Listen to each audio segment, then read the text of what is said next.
Team Kill Game. What's good, duelist? Johnny Akusi here coming to a discussion video for my top 10 archetypes that could use a link monster. Without further ado, let's get into this archetype discussion.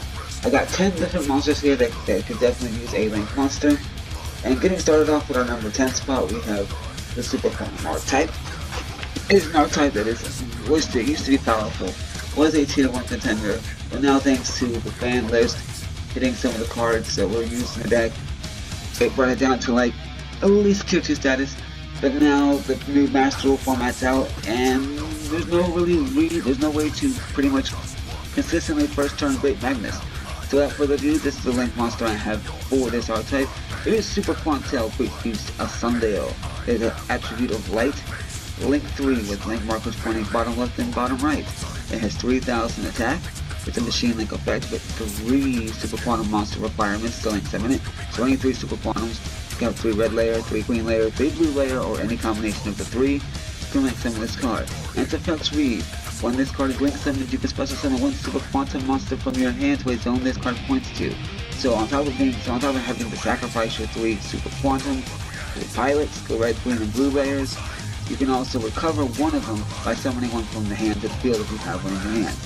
Second effect reads: once per turn, you can target 1 Super Quantum XYZ monster and 1 Super Quantum monster with the same attribute in your graveyard. Special summon that XYZ monster and attach the Super Quantum monster as XYZ materials. So what does this do? It allows you to recover any of your exceeds from the graveyard and then take the proper material, such as like for the red exceed with the red layer, summon the red exceed and put the red layer underneath the red exceed, so you can then get your effects, be able to have your exceed monsters able to attack, because as we know, the Super Quantum exceed monsters state they can't attack unless they have material underneath them as a Super Quantum monster. And of course, the effect is only once per turn, but this could really help out Super Quantums very much so, in my personal opinion. Moving on to the next archetype, we have Crystal Beast. Crystal Beast definitely need a link monster. Konami showed some really powerful social support to Crystal Beast when they released the 2 Pendulum Scales that we never got. We're still waiting on. But for our link monster, we have Crystal Sorceress. It is an attribute of fire. It is a link 2, bottom left, bottom right, attack 2000. Requires 2 Crystal Beast monsters to link summon it with a spellcaster link effect. And its effects read: when this card is link summoned, you can target 1 Crystal Beast card in your spell/trap zone, special summon it to a zone this card points to. This card has a built-in Crystal Promise. And then for its second effect, Crystal Beast cards in the spell/trap zone this card points to cannot be targeted or destroyed by your opponent's card effects. So if you have this in the main monster zone, any of the spell/trap zones that the link markers are pointing to, all the Crystal Beast monsters or Crystal Beast cards in those zones cannot be targeted or destroyed by opponent's card effects. Which means like Crystal Tree,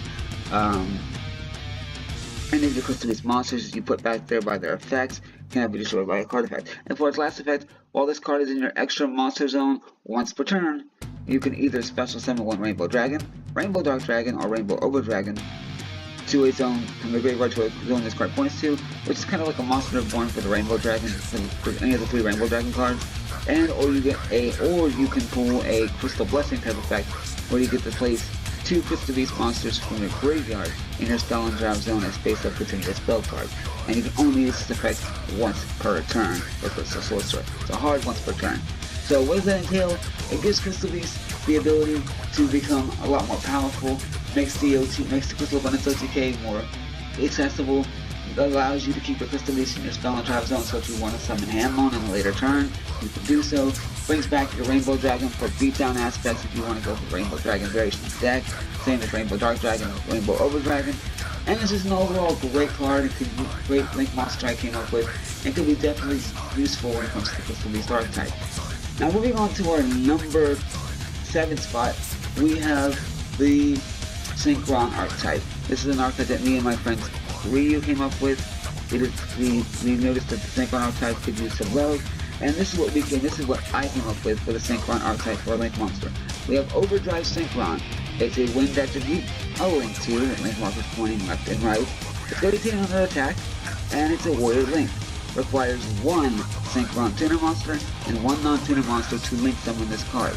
And its effect reads: If you control a monster in your extra monster zone, Fusion, Synchro, XYZ, or a Pendulum monster, you can link summon this card to any main monster zone you control. When this card is link summoned, add one Synchron Tuner monster from your deck to your hand. If this card is sent to the graveyard, you can special summon one Stardust Dragon from your graveyard in the defense position. This card has multiple applications. Not only can you link summon this card to any main monster zone you control, you can also use it to get a Synchron Tuner to bolster more of your Synchro plays. And if you have a Stardust Dragon in the graveyard, it allows you to get your Stardust Dragon back from the grave if it was not able to recover itself from its effect, or it was sent there by a card effect that you couldn't get rid of, that you couldn't stop. So that being said, it's a very niche, it's a very cool and custom built link monster for the archetype.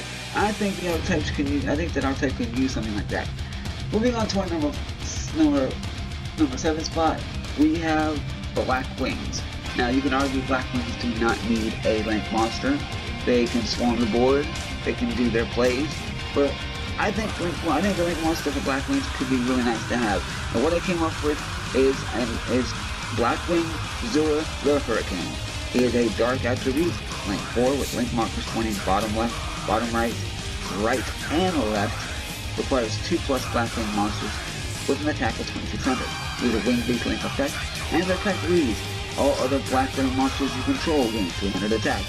When this card is special summoned, you can target one Blackwing monster in your graveyard.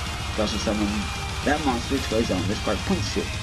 Once per turn, when a Blackwing monster is summoned to a zone this card points to, you can target one Blackwing monster in your graveyard, add that monster to your hand. You can only use this effect of Blackwing Zura the Hurricane once per turn. So this has a built-in special summon from the graveyard, one Blackwing monster to a zone this card points to. When it's special summoned, that's even if it's special summoned from the graveyard by a card effect. And it also has a built-in reverse version of Black Whirlwind. Whereas Black Whirlwind allows you to add a Blackwing monster from your deck to your hand, this lets you add a Blackwing monster from your graveyard to your hand. So it's kind of like, I wouldn't say reverse version, but it allows you to recover your Blackwings from the graveyard, so that you can get the Moonshine back from the graveyard, but we use it later on. And I think the Blackwings could use a link monster. Not that they need it, but it's just something to think on. And it's just an idea I came up with for a link monster for Blackwings. Moving on to our number 6 spot. Or number 6. Are we at number 6? Yes, we're at number 6. We have Toon. And with the Toon archetype, yeah, they have some pretty niche cards. It's pretty fun to play the deck. The deck can be competitive, but getting them a link monster can put them over the top. And this is what I've come up with. Master of Illustrations. Dark attribute, link 2. Bottom, link markers are pointing bottom. And the other marker is pointing to the up left, which is kind of like, a little wacky, but that's what Toons are, they're kind of wacky.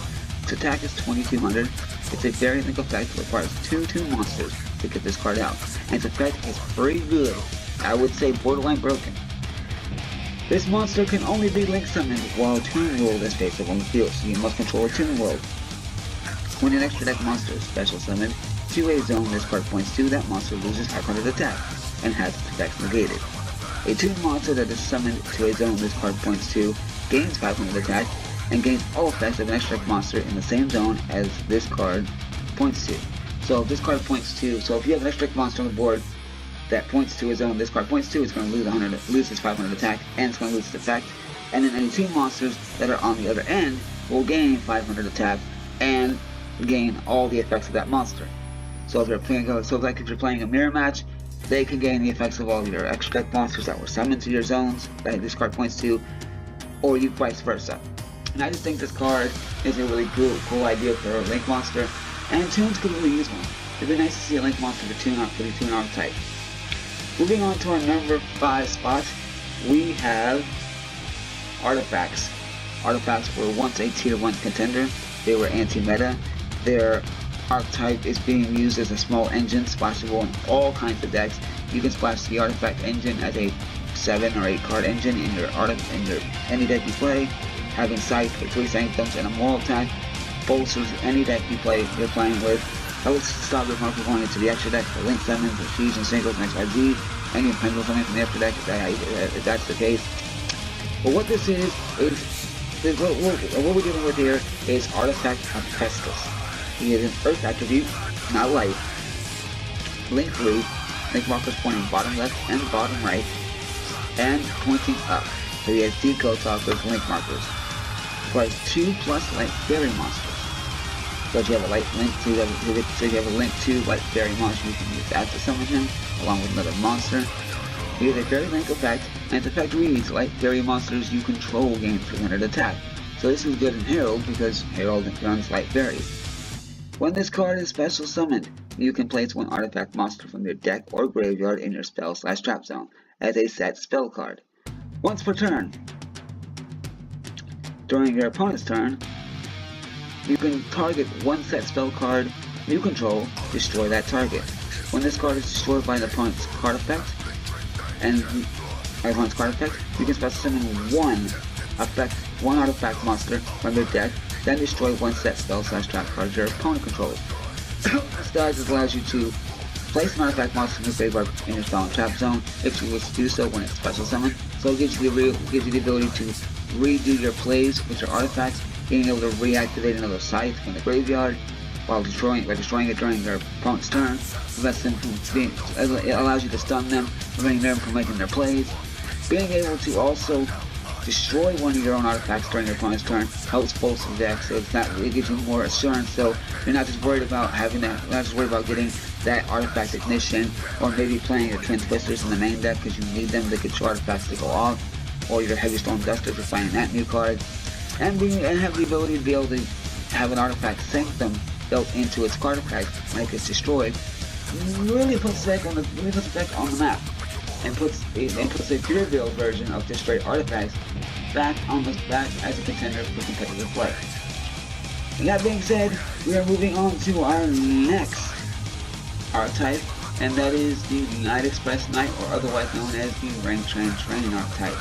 This archetype is very much needing a link monster. In fact, granted, you can use the two make a rank 10 exceed and sit on that one rank 10 exceed, but more than likely, you make a Super Door, you got 2 turns to Super Door before it gets destroyed, or gets sent to the grave, or gets removed from the field. And once you got your Super Doors gone, you're pretty much losing the game. Especially since we have Utopia the Lightning that can easily just run over this card.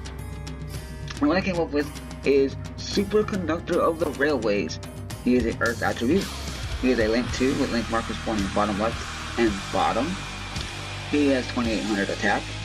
He requires 2 level 10 Earth Machine monsters, so that makes him very restricted to what he can be, to what monsters you can use to summon him. And he's a warrior link effect. I decided to go warrior over machine type because, as you know, if you're a train conductor, they're mainly humans. Humans are train conductors, so I figured when I go for the warrior, because warrior sounds more like human based, in my personal opinion. Its effect reads: Earth Machine monsters gain 300 attack. Once per turn, you can special summon one level 10 Earth Machine monster from your graveyard, or special summon from your deck. One level 4 Earth Machine monster with 1800 or more attack to a zone this card points to. When this card is destroyed by an opponent's card by battle of card effect, you can special summon one rank 10 Earth Machine monster from the graveyard to the field in face of defense position. Now this is a really cool idea for a link monster. Not only does it give your rank 10 trains or your Earth Machine monsters for the rank 10 trains an initial 300 boost, so it boosts up your Night Express Knight from a 0 attack to 300 if you wanted to do so. By doing that, your Dairy Crane, you can turn roughly a rail card from an 18 into like a 21, I believe, into a 21 beat stick, which is pretty cool. And being able to recover one of your level 10 Earth Machine monsters from the graveyard, so then you can make your rank 10 plays underneath this link monster, or being able to get a level 4 from the deck to the field, or from the deck to your hand, and being able to make your rank 4 plays if you want to go that route, really puts this card on a high pedestal for me. I really like the rank 10 train deck. It's one of my favorite archetypes, and I thought it could deserve a link monster. And also being able to get a level 10, a rank 10 like Super Dora or Gustav Max from the graveyard back to the board isn't too bad either. So that being said, let's move on to our next archetype. At our number 3 spot, we have Cyber Dragon. Cyber Dragon is a very beloved archetype by the Yu-Gi-Oh community. It's pretty much saying Truesdale's shining moments in the GX era. He ran this archetype. It is a fan favorite. It gets a lot of love specifically because of it being a fan favorite. And with that being said, we have Chimera Tech, Power Bond Dragon. Attribute is light. It is a link 2 with link markers pointing bottom left and bottom right. It has 3500 attack. It is a machine link effect which requires 2 Cyber Dragons to summon this card. So as long as you got 2 monsters that are named Cyber Dragon, you can get this on the board. When this card is link summoned, you can add 1 Cyber Dragon monster or Cyber card from your deck to your hand. That also includes like Cyber Edaton, Cyber Phoenix, Cyber Valley, cards like that. Cyber Repair Plant for the field spell for the deck. It adds it to your hand. Once per turn, if this card is in your extra monster zone, you can special summon 1 Cyber Dragon Fusion monster from your extra deck to a zone this card points to, or return that monster to the extra deck during your end phase. You can only use this effect of Chimera Tech Power Bond Dragon once per turn. So being able to once per turn bring out one of your fusions like your Cyber Twin Dragon, Cyber M Dragon, Chimera Tech Fortress Dragon, Chimera Tech Rampage Dragon, Over Dragon, any of your Cyber Dragon fusions is a really cool thing to do. And Cyber Dragons don't really have a lot of abilities to go into fusion. When they do make their fusion play, it's just like they make their one fusion play and they want to continue bolstering the board. Like they want to go fusion and they want to go into like their Cyber and Cyber Dragon Infinity with their Exceed play. They're not really able to, but giving them a link monster can open the door for more board swarming of their Exceeds and fusions and possibly bring out Cyber Dragon cards. And that being said, we're moving on to our next number 2 list. Number 2 on the list, we have Master Pendulum. We have Supreme Pendulum, the true Draco Slaying Lord. This is a link monster designed for the Draco Slaying archetype or Pendulum itself. This is probably the most broken of all the link monsters I've come up with, and it is considered, and it is my community's first link/pendulum monster. It is a pendulum monster and a link monster all in one card. It is a earth attribute. It has a link 3 with link markers pointing bottom left, bottom right, and up. It has Decode Talker's link markers. It's a pendulum scale of 2, so it also has a pendulum scale. Requires 3 pendulum monsters to link summon this card. The Dragon Pendulum link effect. And its pendulum attack reads, once per turn, after you pendulum summon, you can pendulum summon monsters from your graveyard to a zone this card points to, whose levels are in between the 2 pendulum scales you currently control. You can only use the effect of Supreme Pendulum, the Draco Slaying Lord once per turn. So, on top of your normal pendulum summon, you're going to be able to monster reborn, in a sense, monster reborn a pendulum monster from your graveyard. I know it says pendulum monsters, but since he only has 1 link marker pointing up, if he is in your pendulum scale, that link marker will point to 1 main monster zone, so you can very much monster reborn any 1 pendulum monster you sent to the graveyard. And then for its monster effect, it reads, this card cannot be targeted by your opponent's card effects. Kind of busted, but hear me out. When this card leaves the field by your opponent's card, either by battle or card effect, you can place this card face up in your spell and trap zone as a pendulum scale. It becomes a scale 2 once it's destroyed. It's the only way you're getting it in your scales. Once per turn, while this card is face up in your extra monster zone, you can pendulum summon 1 pendulum monster. One pendulum monster from your extra deck to a zone this card doesn't point to. So what does that mean? When you do a normal pendulum summon, you pendulum summon like, say you want pendulum summon 5. You got 2 in your hand, and you got 3 in your extra deck.